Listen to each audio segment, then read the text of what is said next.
Bismillah Rahman Rahim. Assalamu alaikum, dear students. Our current session focuses on language and dialect in Europe. I hope and expect by the end of this session you would be able to understand the linguistic situation and scene in Europe. Well, my dear students, examples from Europe can be taken to illustrate the arbitrariness of the linguistic criteria that is found here and the importance of social factors that play a very, very important role in, deciding the linguistic choices.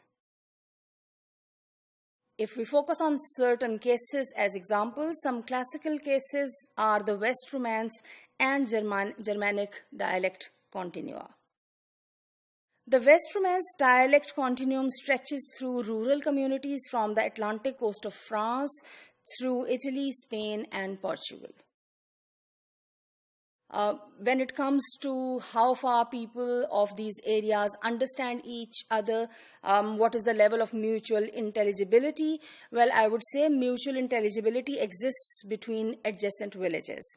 All the speakers of the standard varieties of French, Italian, Spanish, and Portuguese find one another mutually unintelligible to varying degrees. So, if one village A, is closer to village B, so people would have some kind of mutual intelligibility of or understanding of the languages of each other. But otherwise, people speaking French or Italian or Portuguese or Spanish, they would have varying degrees of,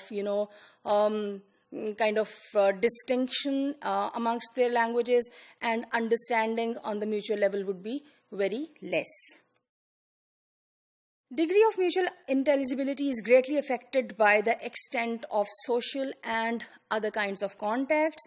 It also depends upon their attitudes towards each other's languages, and it does not necessarily have much to do with the lexico-statistical relationships. So, it has less to do with any kind of statistics or numbers of population, etc. It also has very less to do with certain linguistic items, the lexical items. It is more about the cultural norms, and it is more about attitudes towards, other groups of people, towards other speakers. So, for example, in Scandinavia, if a traveler knows Danish, Swedish, or Norwegian, it is possible to communicate across language boundaries. Certainly, linguistically, the languages are very close, in fact, close enough to form one language, or from the linguistic point of view, they can be considered dialects of the same language. Indeed, structurally, they form a nice parallel to the linguistic situation in parts of northwest New Britain, because their grammar is very similar and most of the distinctive differences lie in vocabulary and pronunciation. Well, my dear students, the modern languages are derived historically from a common Nordic ancestor, and their increasing fragmentation reflects the political history as well. So, the differences are not linguistic majorly. Mainly all these languages, linguistically, they relate to each other, and they have a lot of similarities, both in terms of structure and in terms of lexical choices, as well as pronunciation and vocabulary.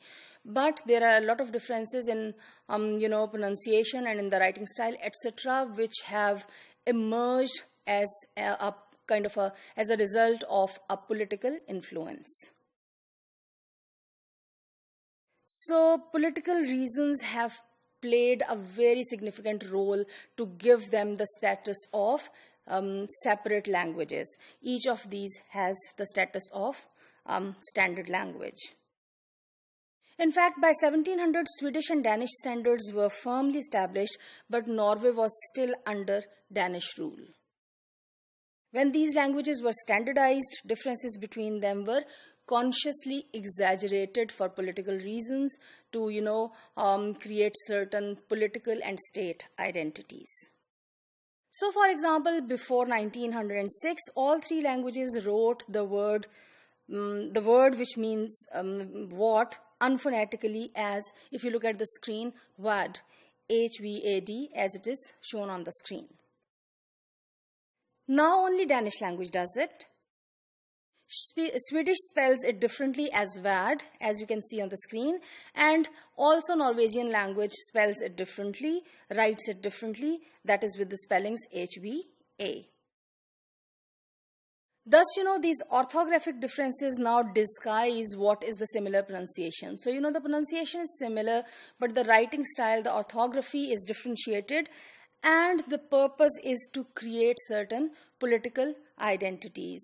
So, in Europe, where there are small states everywhere, each state in an effort to create the state identity and the political identity, they have tried to retain their differences in the language so that that language could be used as an identity marker.